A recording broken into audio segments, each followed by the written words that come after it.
माघ महीने की शुक्ल पंचमी को मनाई जाती है, इसलिए इसे शुक्ल पंचमी भी कहते हैं। शुक्ल पंचमी वर्ष 2023 में इस बार 26 जनवरी गणतंत्र दिवस को आ रही है। बसंत पंचमी को श्री पंचमी के नाम से भी जानते हैं, और श्री पंचमी के नाम से इसलिए जानते हैं क्योंकि श्री कृष्ण भगवान ने प्रथम बार सरस्वती माता की पूजन करके इस प्रचलन को आगे बढ़ाया। जैसा कि हम जानते हैं, बसंत ऋतु ऋतुओं का राजा होती है। जिस प्रकार मनुष्यों में जवानी आती है, इसी प्रकार ऋतुओं में भी बहार आती है, और चारों ओर सरसों के पीले पीले फूल फूल जाते हैं, आमों पे बौर आने शुरू हो जाते हैं, कोयल का कूकना प्रारंभ हो जाता है। तो यह त्योहार प्रकृति, धर्म, इतिहास और समाज से संबंधित है।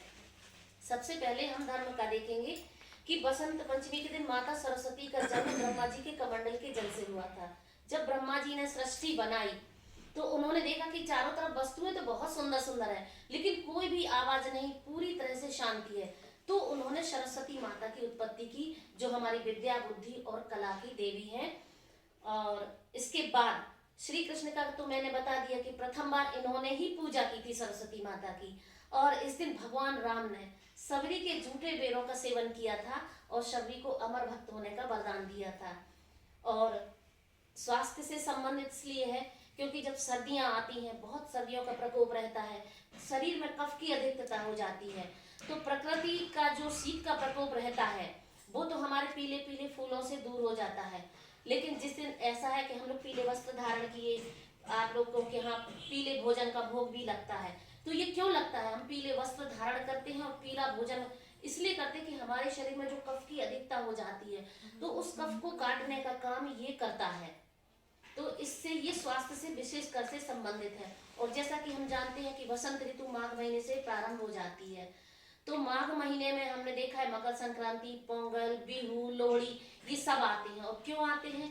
क्योंकि हमारी फसलें पककर पूरी तरह से तैयार हो जाती हैं, और जब फसलें पक जाती हैं तो फसलों के कटने की खुशी में किसान ये धूमधाम से त्योहार मनाते हैं। तो ये प्रकृति से संबंधित हो जाता है।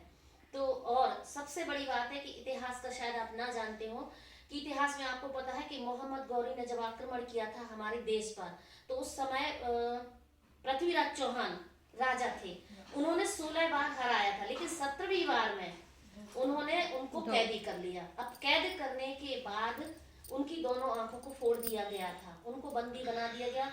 और पृथ्वीराज चौहान के पास एक कला थी, वो आवाज के शोर पर बाण चलाते थे। अगर उनकी आंखें बंद कर दी जाए, सुन